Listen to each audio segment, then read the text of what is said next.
looks like mine. All right, good evening, everyone. The Budget and Finance Procurement Working Group will come to order. Thank you all for being here. What we're hoping to do today is basically go everything that we've done and then see if we can wrap up our recommendations and report. So the first thing that I wanted to go through, I told Ms. Darby to send out the link to the videos. I know that because we have so many things going, we missed a couple of things. Not everybody was at every meeting. So I hope you guys had the opportunity to watch those or look at it. But I wanted to go through, I did a summary from the meetings with the department so that at least we have somewhere to start. So we actually met with 7 departments, not counting procurement, and basically we made a determination based on the size of the procurement as well as the frequency. So we were looking at the dollar amount and then the number of times that this agency goes through procurement. And we also decided that we wanted to do departments that don't even go there often, like the Metro Animal Care, but have those one-offs so that we can have a good sample of the different departments in Metro, and I think we did a wonderful job with that. So with NDOT, ITS, Metro Action Commission, General Services, Metro Parks, Library, and the Metro Animal Care. Part of the meeting that we did, we looked at the different procurement methods, some of them in more detail, and we have all of that in the report. But the focus was on contracts. We did a lot of conversation on sole source. We also talked about the cooperative agreement, and we went into details into how that works, because part of what we're hoping this would do is educate us as council members as well, and you all came up with a lot of questions that I think answer some of our stuff. In looking at the issues that was present or constant throughout the departmental, I went through a whole lot of notes and stuff, and it was basically the same thing over and over and over again, one of which is the time, how long the process takes. From the time that it starts from the department to getting to us to all of that was a constant, and people are not sure what that is. So that was one. And the other thing was departments not knowing where stuff are in the process. So you start something 6 months ago, but you really don't know whether it's moving, it's not moving, what's going on. At the time that we started, that was a very big concern for the department. Vendors came up in some of the conversation as the issue. Even when Metro is doing everything right, sometimes you have a non-responsive vendor or a vendor that did not deliver right, and department are trying to make contact with them. And then there's a lack of understanding, and when I say lack of understanding, I put that generally between everybody, the departments, council, vendors. Those are people not knowing what's going on and assuming that things are not working.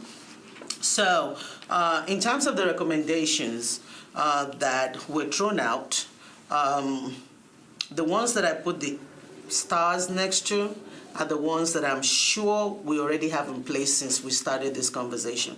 And then the rest, we'll talk about them, and then if you all think I missed something in terms of issues or recommendation, then I would like your take on that.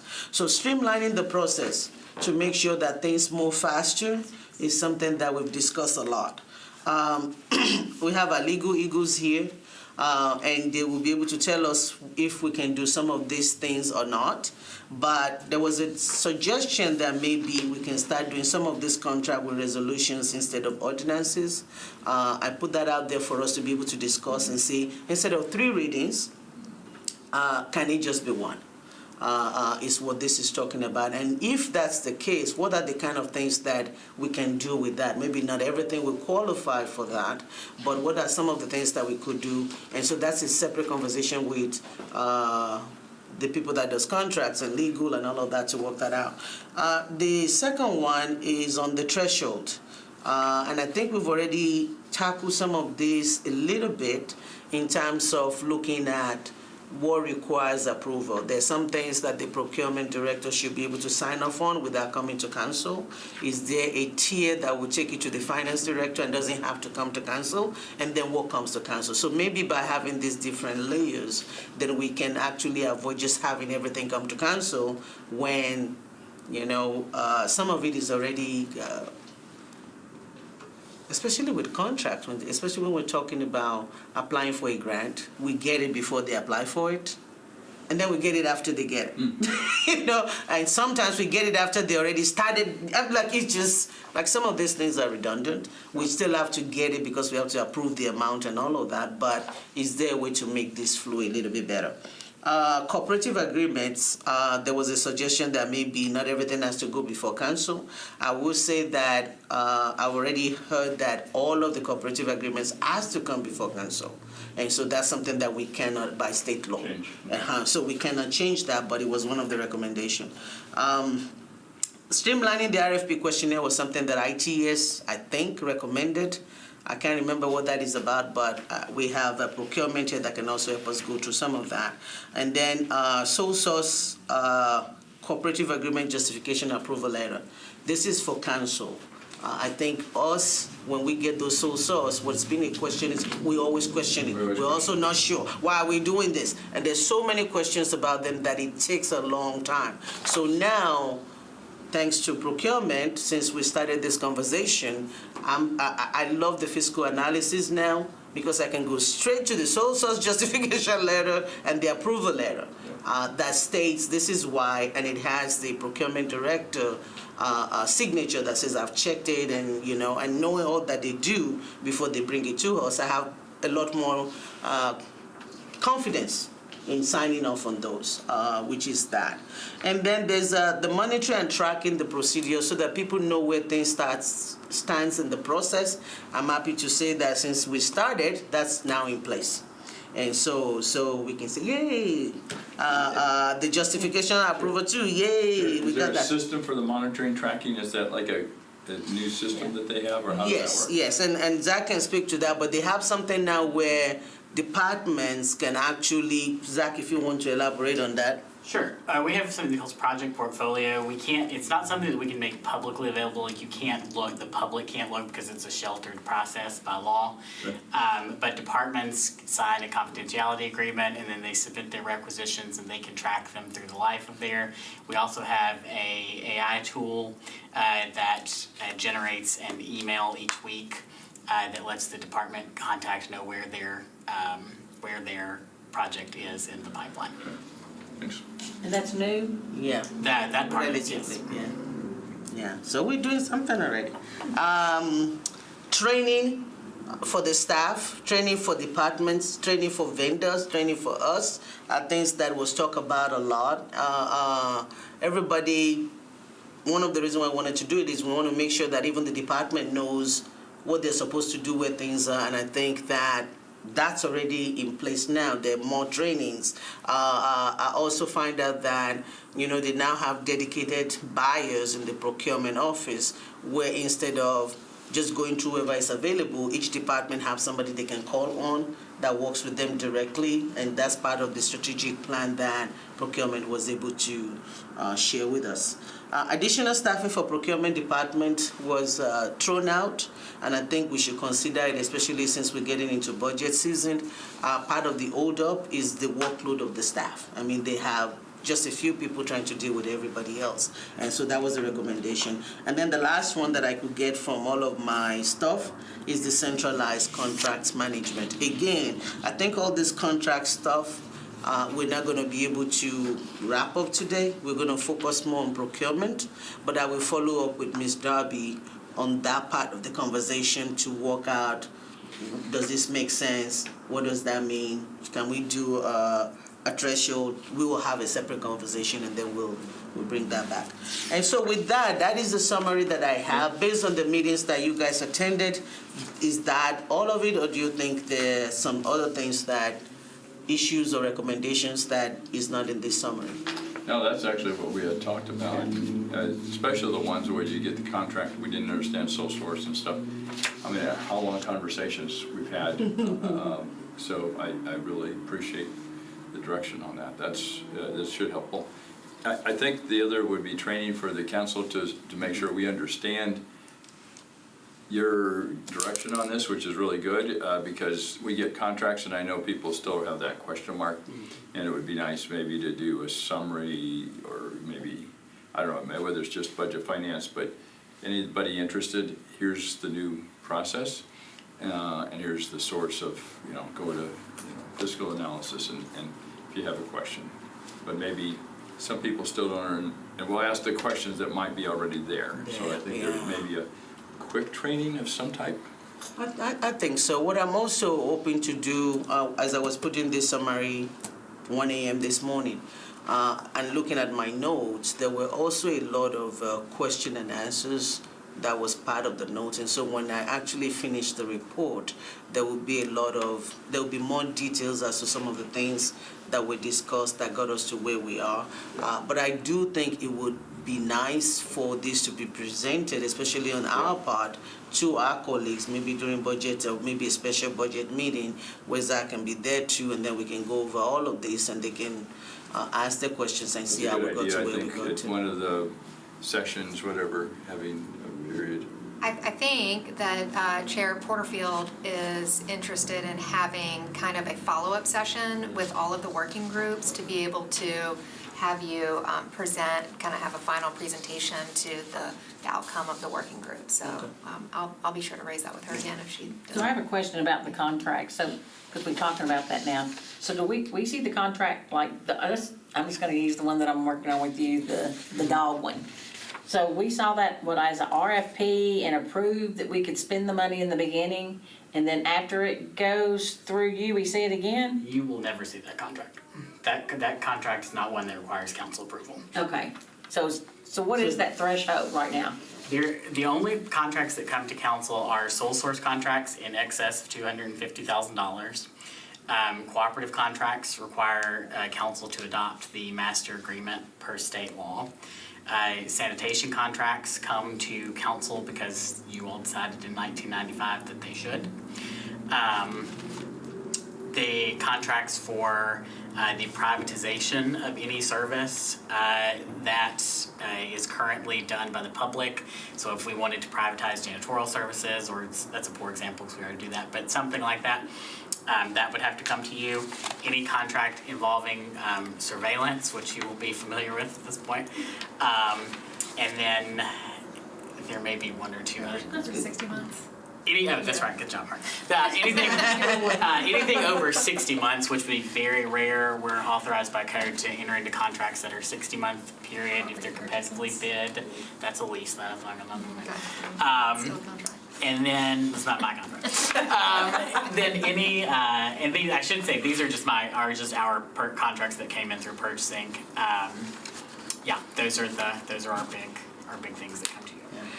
But we have grants and other stuff with the federal government and non-for-profit that is outside of procurement that we also get. So that's the one that I think legal, we're still talking about where does that fit into all of this, and do we need to have a threshold for that? For example, when we're applying for a grant, the department talks to the mayor's office.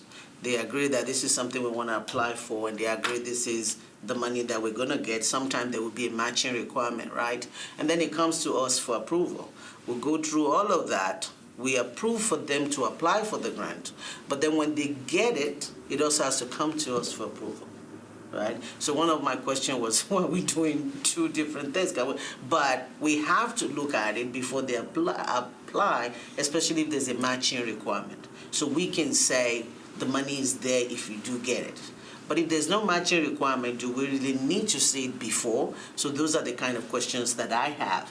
And then the other thing that was discussed, which is part of the report, was that if it takes us a long time, 6 months, to get this all approved, what happens, when do they actually start doing the work? And my understanding, I think it was NDOTS that we talk about this a lot with, is that they actually wait until we approve it for the work to start. And then the date on the contract is based on the dates that we approve it. Does that make sense? So there's still some opportunity to cut off something in here, but we have to deal with legal to see, can we and what can we? So that's why I said that's a separate conversation to look at. If there's no matching, do we need to see it before or should we just see it after? Those are some of the conversations, and can we do that? And if we can, maybe that will cut off some of these, Because sometimes you see it too. I'm like, didn't I look at this before? Did we? I mean, but that was the application. It's like, okay. So I think I would love to have that conversation with them and see, can we take out some redundant step here? Does everything has to come? And if we're taking something out, what can we take out? And do we apply a threshold? Maybe it's a dollar limit, right? Yeah, dollar so limit if there. it's over X amount, it doesn't matter whether it's before or after, we will still get it. You know, it's just something to help streamline it. But that's not a procurement thing. That's a...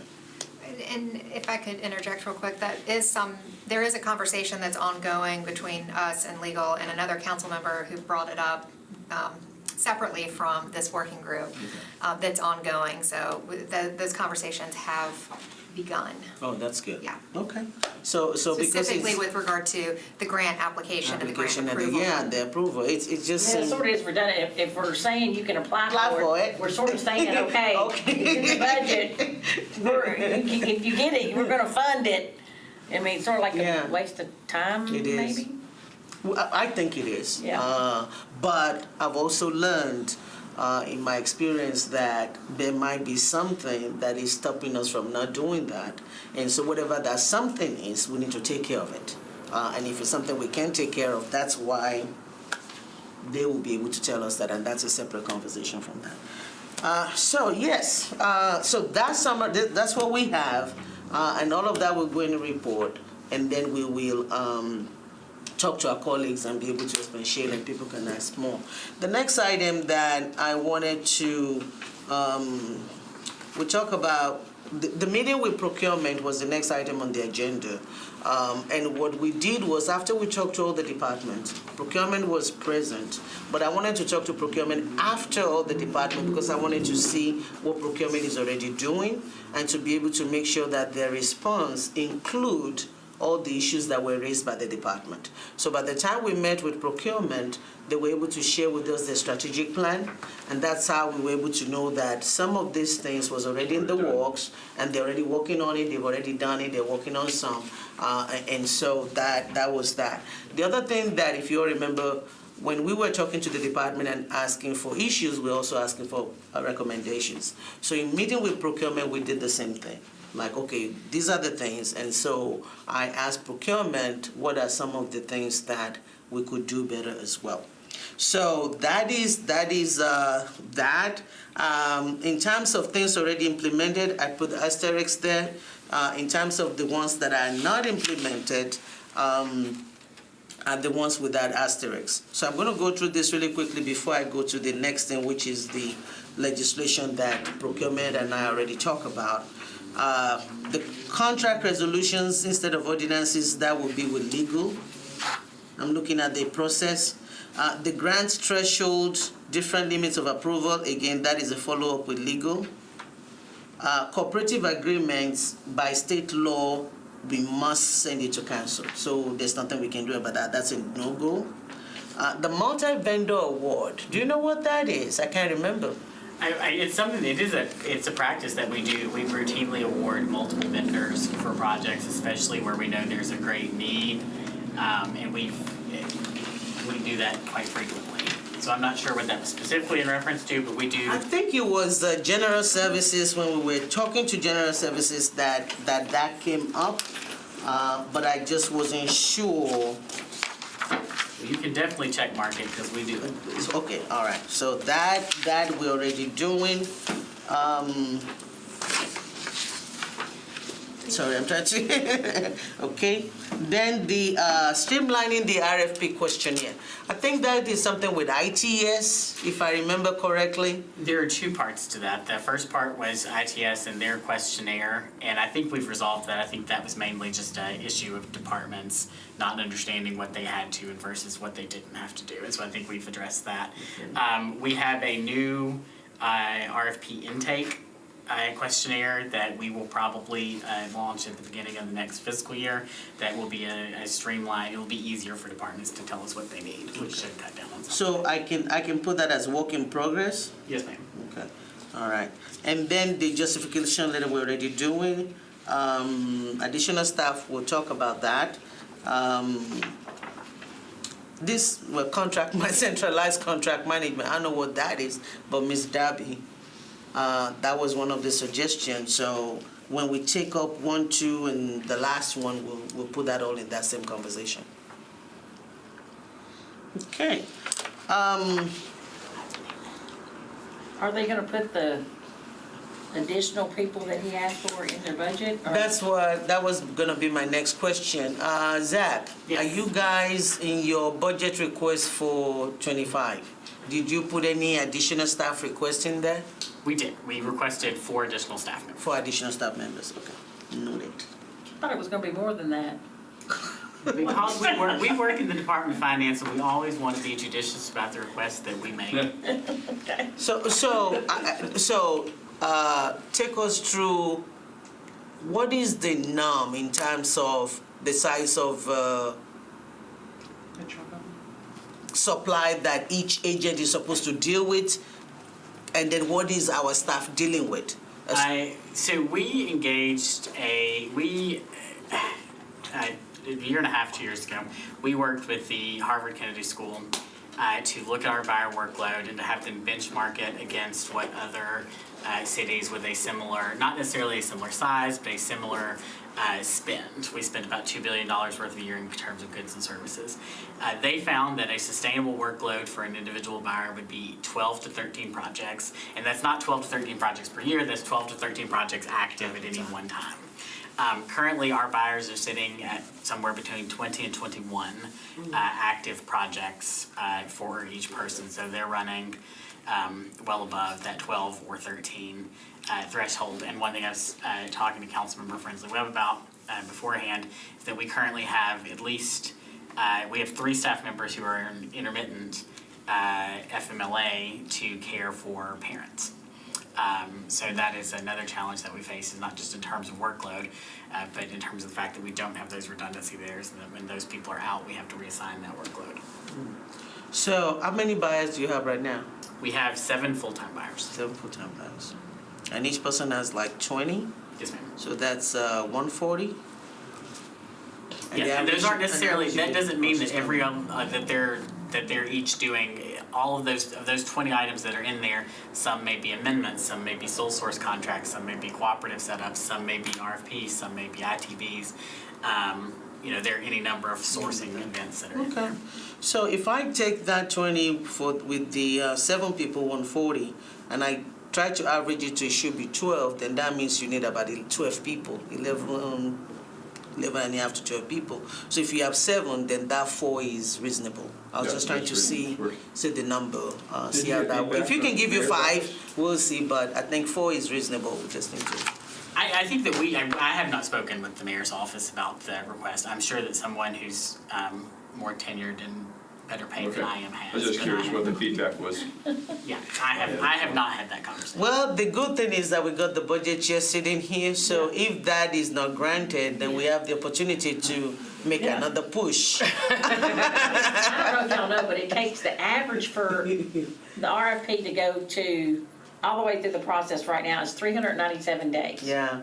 So not only, I mean, just think about it, Yeah. the time frame, the way things are going up, think about, I mean, when we go to do it, it could be at $5, by the time we get to where we really need to be, Yeah. And that's with no choose how you move projects. Yeah. yeah. So, that's, so that's why the idea of streamlining is critical, as well as additional staff. And I think if we can have a streamlined process, we have more training, and then we have the staff, I think that will get us a lot better to where we are. And so I think 7 is okay. No, 4. If the chair wants to make it 5, but 4 I think is reasonable for now. So thank you. So the proposed legislation, there is an update that I wanted to talk about, but I will do that in the end. So the proposed legislation is the one with the green and yellow and blue color. Thanks to Zach, this pack.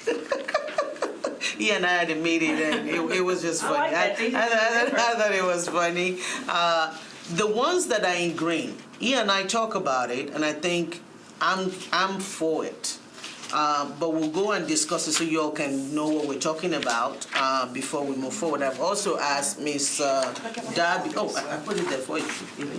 It wasn't in this. Oh, sorry. Do you have it? The ones in yellow are the ones that we couldn't agree on, and I want the committee to have a conversation in terms of where we want to go with that. So the first one, Zach, is eliminate approval of IOD clinic contract. Yes, so bless you. The IOD clinic is the injured on duty clinic, and currently you are required by statute to approve that contract even though it is competitively bid. I talked to Councilmember Suara about this. I'm not sure what happened in 2013, but there were a lot of changes in what council had to approve at that point. And what I will tell you is that this creates a twofold problem for us. The first problem is that because it's an HR contract, it already has to go to the HR's board to be approved. So we have to build that lead time into the sourcing event, but also have to take it to council and build that lead time into sourcing event. So that in and of itself probably builds 90 days into a sourcing event without taking into place anything else. The second problem it creates for us is a legal one. If council has never rejected a competitively bid contract, but if they did, it would almost certainly end up in Chancery Court and would create a large and protracted fight for us.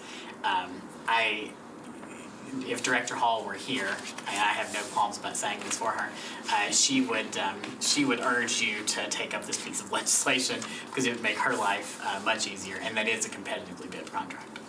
And I think it's the only one of its kind that goes through this odd process. And so if we're trying to look at things that we don't need to, because if it comes to us, we can reject it. So then what's the whole point? I mean, like, why spend all of that when their bodies look at it and it's competitively bid? So I say yes to it. I just wanted to see what you all said. What did you say the IOD clinic was? Injured on duty. Injured on duty. Oh, injured on duty. Oh, yeah, okay. Police and everybody. If I trip Margaret going down the stairs and she goes, I mean, can legal say anything why why they have us even looking at that? Because you really can't deny, I mean. I don't know why, much like Zach was saying, in 2013, there were a couple of things that were changed to require council approval that did not previously require council approval, and as sometimes happens, something triggers that code change, something happened at that time, but I don't know what it was. But as long as these contracts are competitively bid, then yeah, there's really no reason for them to have to come to council. Yay. So, I'm good with that one now. all right. So, do we have to vote on each one that we wanted to go, or we just say we're not voting, so I don't think that you need to, vote on it because one person will bring the all right. legislation. But everybody is okay with that recommendation? I am. Good. Okay, all right. The next one is the anti-competitive practice. Zach? this is the Councilmember Porterfield bill, because it's something that she and I talked about a while ago. We have it came to our attention through a competitive procurement process that we had suppliers at the prime level that were requiring their subcontractors to sign non-compete or no bid agreements. And what that would mean is that when those items came up to bid, when they went out into the market for competitive bid, it effectively restricted our vendor pool because subcontractors on Metro contracts could be prohibited from bidding at the prime level against them. Our view in the Division of Purchases was that that was an anti-competitive practice. Legal's view was that we did not have that sufficiently defined in the code to make that specific action, that non-compete, that no bid, an anti-competitive practice. And so what this would do all of the other language there is language that's in the code now. The only thing this would add would be to add that it is an anti-competitive practice to have a non-compete or a non-bid agreement among prime and subcontractors. So let's make sure I understand, since I'm a contractor. Let's say her company's hired me and they maybe sign a non-compete. But let's say I see something come up and I supply her again. Can't bid. I can't bid. Yeah, I'm out on that. Yeah. She's like, no. Because there's some things that, I'm qualified to do without going through To the this main big my person. prime company. That's what It could be a $50,000 contract, but my limit's Yeah. 50,000, but this limit's 5 million. And so that's why I have to go through him, because I don't have that limit. But I could go do a little $50,000 job over here. You should be able I to. mean, I believe you should be able should to, be being a able to. contractor. Yep. Yeah, this came from someone who had worked under a bigger contractor, and at the time they were smaller, but over the years they built up and they got to a place where they could competitively bid, but were, bound by a non-compete clause. So we That's wanted just a bigger company not wanting the competition. Absolutely, and in that instance, they were awarded, that supplier won the competitive bid and then lost the I agree. contract. So- Yeah. Yeah. Okay. It's a good one. That's a good one. And then I like adding to the suspension and debar clause as well. Yes. So that anti-competitive practice is something that one of the things, and maybe this is another conversation, is that right now it's only the finance director or procurement director that can put somebody on the suspension and debarment list. Yes. So somebody had asked, so let's say they are workers or people working on a project and notice that this is a bad actor. Is there a system for people to let your office know that this person is engaging in things they're not supposed to be engaging, so that we can know all the bad actors that are out there? So I would say two things. One is that we often are brought the term bad actor, and it's not a term, we can't debar people for being bad actors. We can only debar people for what they have done. So they have to have been found guilty of something or have to have engaged in some kind of practice that we can definitively prove. We do have a process where people can report. If you go to the purchasing.nashville.gov, there's a place where you can make a report, and when we receive those reports, we would either look into that ourselves or we would turn it over to internal audit or legal to look at. So we do, as part of your legislation several years ago, with the suspension and debarment list, we established that process. Okay. And do departments look at that suspension and debarment list, or does procurement Yes. check that list? It's part of our solicitation that you have to affirm that neither you or any of your suppliers appear on the suspension and debarment list, and our buyers check that before they award any contracts. But and that's just a backstop check. Once you are on the suspension and debarment list, you're out of our system, and you don't receive notifications about things, and we couldn't make an award to you if you tried, because we've put you out of the system. But they only get on that list if they're taken to court and found guilty of something? There are a list of 6 or 7 items for which we can suspend or debar people, and under state law, the only way you can suspend or debar somebody is it's not enough to be accused of something. You have to be convicted of something, or you have to be there's a due process in there. So you can't it's not arbitrary. Okay, thank you. Item number 3, the elimination of the small business reference. This is just a leftover from when Metro was founded. It defines a small purchase as something that's less than $1,000. We have delegated purchasing now, which is anything under $50,000. And this code reference just creates a lot of headache for us because it creates confusion about what's delegated versus what's small, when really small does not exist anymore. Yeah, thank you. The item number 4 is the sole source procurement. We get all the sole source at $250,000 right now, and so we're doing so many things now. We're gonna start the choose how you move and a whole bunch of stuff that I think it's about time we look at a threshold that is higher. And so I'm for it, but what I told Zach I want to do is bring it to you all to see what limits you are comfortable with. So the first option is to go to $350,000. The second option is a $500,000, and then the third option is to eliminate it completely. No, I'm going with option 2. You went through all the options. I did. That's why the yellow. No, I went with 2. That's why 2 is highlighted. 350 250 to 350 is just too little. I think 500. This is me. You all can. Do we have numbers that would say if you went from 250 to 350, how many would eliminate? I think we can do some research to look it I up. was gonna say, is there any data I don't to? have that in front of us, but we can. But that would help research us that. know too, if it eliminates 2, it may make a difference. If it's been eliminated 10 or 20, maybe it makes a Well, because difference. when you think about it in government, we think, that's a lot of money, but government contracts might not be that small. Does that make sense? I mean, I'd like to know a little bit more data before I said, yeah. And then can you speak to based on inflation, the new threshold should be approximately 340,000? Can you speak to that? Yes, so if you just, the baseline, prior to 2013, again, don't know what's happening in Metro then. I'm gonna look up. It was It there. was a lot, something was going on. In 2013, they put in place the $250,000 threshold, and so if you plug that into the inflationary calculator, then 340 is where it would take you to today. So in essence, if we go with 340, it is where Based on it was inflation. meant to, where it was meant when it started in 2013. Whereas if we go to option 2, we are like lifting it up. Right.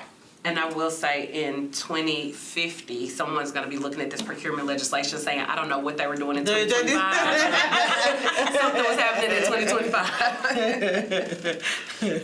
Yeah, I mean, if you look at, 250, and then what is the value of 250 today is 340, Yeah. which is I where the can see that. 350 Yeah, I comes can in. see that. I could see that, Now that you said it that way, I see that. You know, what you buy for 250 is not what same you thing ain't now. getting it. So that's where that option 1 came in. Okay. I Option, think if we get more sorry. data, Yeah. that it can help us Make a kind of better decide decision. between 1 and One and 2. two. But I think without the data, we probably would just be. I think we actually talk about that. But yes, if we can have that and see what that impact is, I think that would be good. But nobody's gonna go with C. Zach just. Councilmember Suarez wanted to eliminate it. Not all. Councilmember, Not all. let you do that. Not all the way. So the other one that we talk about, which I also want us to address, is with the solid waste collection and disposal approval thresholds. And Zach, would you talk to that? Speak to that. There was also something happening in 1994. and I was in first grade, so I can't speak to what that was. In 1994, the solid waste collection contract started coming to council, and they came at the current threshold for $500,000. My pushback on all thresholds is that if you don't adjust them annually for inflation, what you're effectively doing is you're effectively lowering that threshold every single year because your buying power is less.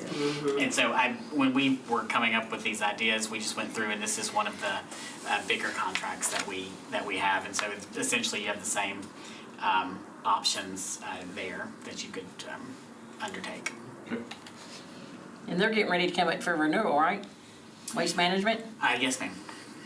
Always super fun to bid those out. Yeah, it was 6 months away. That's the question I have. Like, okay, so we know they're 6 months away from renewal. So when do y'all put those contracts out to? Those will most likely have an interim, I don't want to speak out of turn on this, but those will either have an extension or an emergency on them because the Department of Waste Management is currently being stood up. And so we don't want to be in a situation where we want to be in a situation where they're driving the garbage truck on those contracts and not Metro Water Services, you like that, did. So I imagine. I'm not sure I understand that answer. Can you rephrase that again? So there's a new department coming online, Metro Waste Services, which is not, they're there, but they're not. They're They're a there. division right now, not a Yeah. department. Right. Okay. And so as they move into their own department, part of what's happening is those contracts for waste management are transitioning from water services to this new department. We don't want to put those out into the market until the new department is set up and in place so that they can manage that. That makes a lot of sense. Yeah. All right, so what do we need on that Option 1, I think, you're just adding inflation seems to be a smart, Okay. Yeah. I think that adds That adds- consistent Yeah. performance every Performance. year, so I would definitely it be keeps for a one. reference. Can we get data Benchmark. on the last 10 years of the I was gonna ask if we get data on that too. I think, Aaron, we're done. So did you have any comments? That one, yes. I'm just kidding. You have this one too? And you have the summary?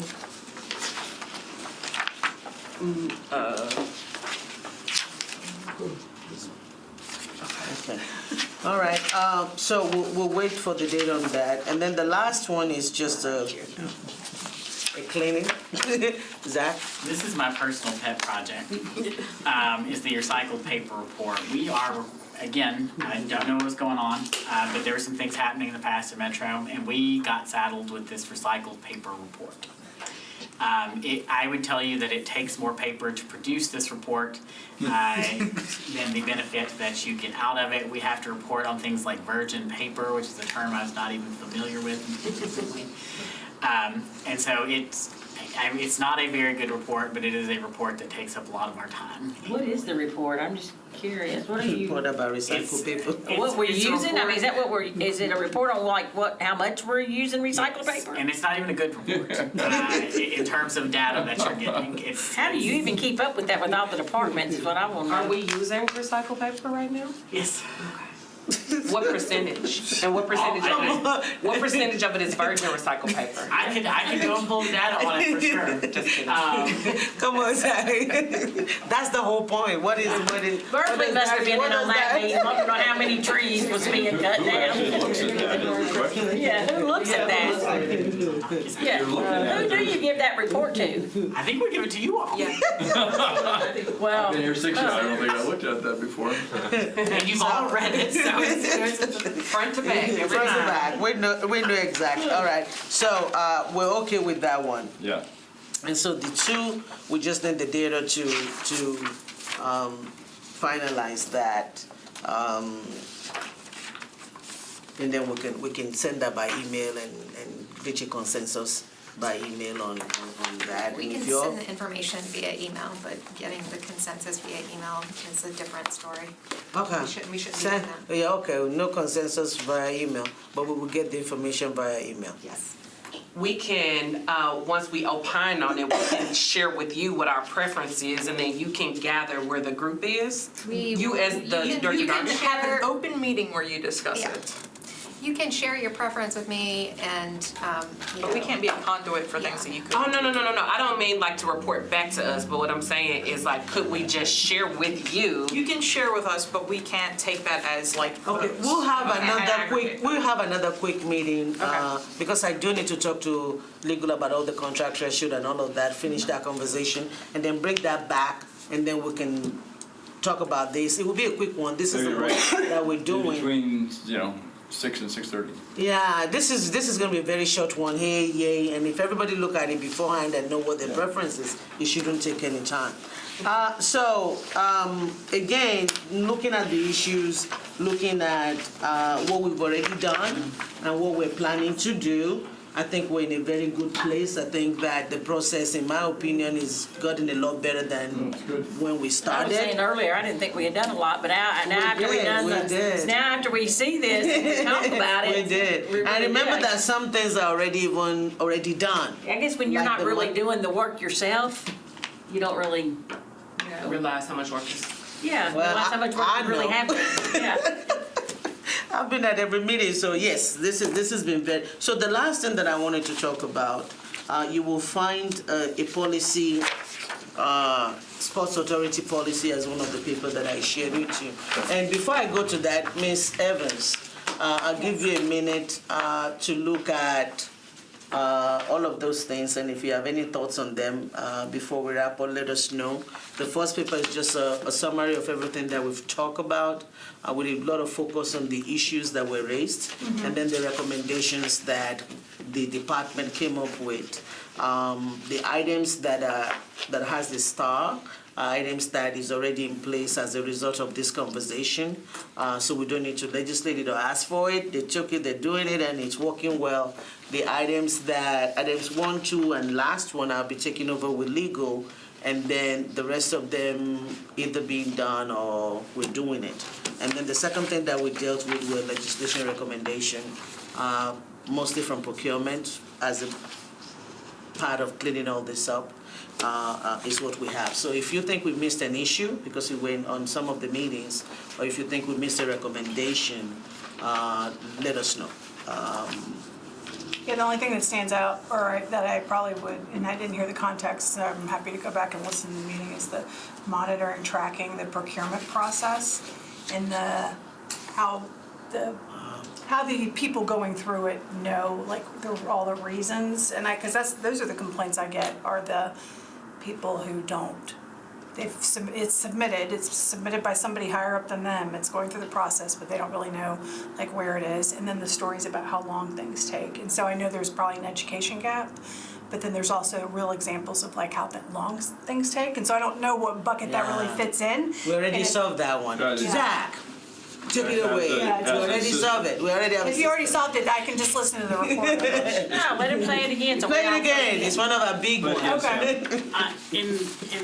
So in terms of the monitoring and tracking, we have a system where departments can go in and they can see where it is in the tracking process. We also have an automated report, basically that generates weekly, that lets the department know where that item is in the process. Okay, and I guess, is that report limited to certain, like, levels within the department, like the finance Yeah. person, that kind of thing? Well, it's limited to whoever signs departments can add whoever they want, provided that they've gone through certain training and that they sign a Okay. confidentiality agreement, because we have to maintain the cone of silence around the process. Okay, and so then if the frontline employee doesn't have information, they can go to whoever signed off on the original request. Yes. That person can supply them with information. They should be able to go to their every requisitioner would be able to see. Okay, and then if there's an issue with, like, length of time, like you and I have talked about Yeah. on trucks and all that jazz, then they can appropriately inquire, find out, do they need to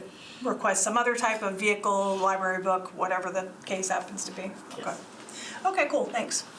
Yeah, that was the main issue that almost every department had. And so I'm very happy that they got that system going, and that should help with that. And I think the training and the staffing that we're also addressing would also help with some of those timeline issues and things too. So, alrighty, so I think we're all on the same page. Thank you all so much. So the last thing is that letter that not letter, but the policy for the Sports Authority. So this came actually via the chair from a constituent that has an idea about how the Sports Authority goes about the procurement method. It was shared with me since we're a procurement group. I wanted to bring it for us to talk about and see if it's something we want to add to our recommendation and all of that.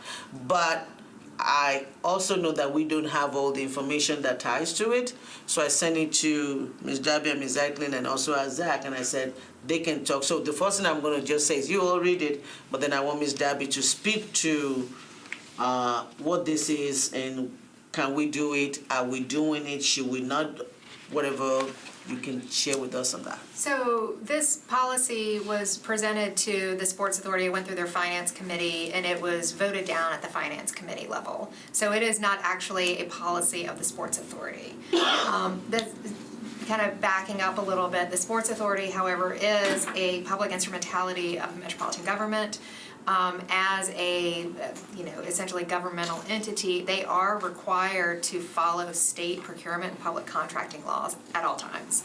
They don't get to just go out and pick their best friends to contract with or anything. They do have to follow those. Typically, they follow Metro's procurement processes, and they utilize the procurement office on many occasions to do things.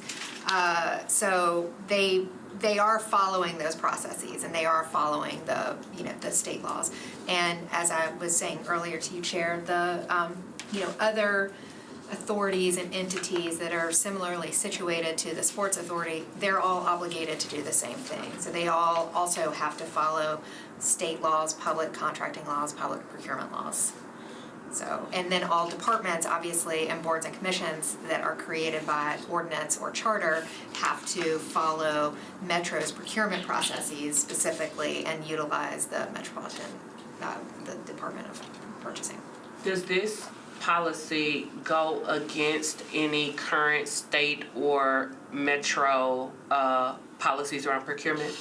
I have not taken a deep dive into this particular policy. I think that it probably got that kind of scrutiny when it was before the Sports Authority with their legal counsel, but I think that that Mr. Kelly here has also looked at it and has an opinion about it, how it complies with our.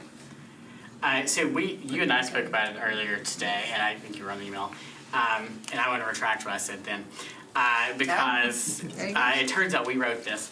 And Turns out you wrote it? Yeah. I got my hand slapped at Beaman Park today for our fault. It turns out we wrote it, so we have no objection to this policy. And I have some concerns around the each evaluation criteria being assigned a numerical value, because that's not how consensus scoring works. So I don't know what the Sports Authority's project was, but they follow our normal procurement process as it is now, which would substantively be this. So if I understand correctly, this policy as is mirrors what you currently do now. I would say it's essentially the same process. Essentially the same thing. Okay. So there's no new thing to be added because it's already in place. Correct. Does the Sports Authority follow that policy now, as we know it? I can only speak to the projects that they send to us for competitive bid, and if they send projects to us for competitive bid, yes, ma'am, they would follow. They would follow our processes. We would not look to a third party. If something comes to us, we would not look to a third party entity's policy to guide how we purchase that. We would look to the Metro Procurement Code and regulations, which substantively mirror this. Do we know why it was rejected at the meeting? I do not. And then the last question, there's so many people who question. The things that don't come to you, that they have to take care on their own, do we know if they follow this policy, or is there any way for us to check? Maybe that's where maybe there's no consistency. Is that what this is trying to achieve? Do we know? I can check with their executive director. I don't think that they do anything outside of procurement Okay. processes. Okay. So, but the policy that's in your hands is not something that they actually passed. So they would be following Metro's procurement policies, and if there were something that they were trying to procure without going through purchasing, they would have to follow at a minimum the state's competitive bidding processes. Councilmember Rose. Thank you. I was just wanting to know, I don't fully understand the context. Where did this come from? Was this It's the somebody that? constituents that knew that we're having a procurement working group. Oh, okay. And they have a recommendation about the sports. Not exactly. Oh, okay. It was someone who was on the Sports Authority who wanted to pass this policy through the Sports Authority, and the policy was rejected. But they had concerns about the procurement process through the Sports Authority. Okay. So they brought the policy to me and asked that we pass it through council, and I advised that one of the working groups that I had authorized was a procurement working group, so that the procurement working group would be able to look at the policy. Okay. So my thought would be, and I would love to hear from everyone else too, but I wonder if it would be beneficial to maybe either, he couldn't make it today. I did invite him to the meeting today, but he could not make it today. He had a previous obligation. So either to have him to come to the next meeting for us to discuss it, or to have a meeting with Zach and you, since you're chairing the group, and Director Darby and the constituents, to maybe talk through the concerns. Because unfortunately, I don't remember all of the concerns that got us here. I'm looking in my email to see if I can get a little more context, but I think it may be helpful for you all to, either for him to come to the working group for us all to discuss it in a, publicly noticed meeting, or for you all to meet with him to discuss it prior to the next meeting. So, all boards and commissions don't have to go through procurement? No, they do. They do. Yes, they should be going through procurement. They should be following Metro's Title IV procurement They regulations. can't go out and get their own bid on something. No, unless it's part of the delegated authority. And who has that delegated authority? Take it on board. There's an amount. Every department, department has except that, for yeah. 3, have delegated authority, and the delegated authority just means they can issue POs against existing contracts, and Oh, they can okay, make that purchases stuff, less okay. than $50,000. Not something new. Yeah. It's not unusual for boards or commissions to try to set, with their directors, to try to set some procurement policy in terms of if they have to approve contracts, they want to see certain people on evaluation committees, and they would make that recommendation to us, and it would be very weird for us to reject that. One issue that he did bring up was that the sponsoring entity was the sponsoring entity to have a member on the evaluating committee? Are you familiar? I know who the member is now that you're talking about, for sure. I think there was some concern with a particular sports authority contract about evaluation committee members. That is not unusual. To have evaluation committee members from the community, especially for boards and commissions, where there are boards and commissions involved. And I think there were some concerns about that, but that was borne out through the regular process, and there was no legal issue there.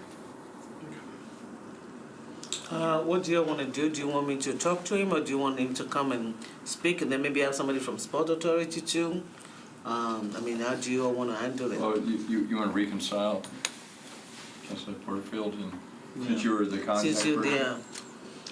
I would rather he either speak to the group or speak to y'all directly, because Okay. I don't want this to happen again where I get here and then I forget half of the stuff, right? So I would rather him speak to either you all together as a small group or just come into the group as a whole. Okay. Share whatever you think's best. I'm okay with a small group, you Okay, guys do it. we'll do the small group. Yeah, and then y'all can bring We it can back bring with it that back. last Yeah, meeting. they just, Some of those things are best unknown. I agree too.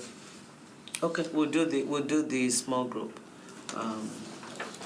and that way we can, get If to you think there's a concern, then you can bring it to the big group. It is a deal.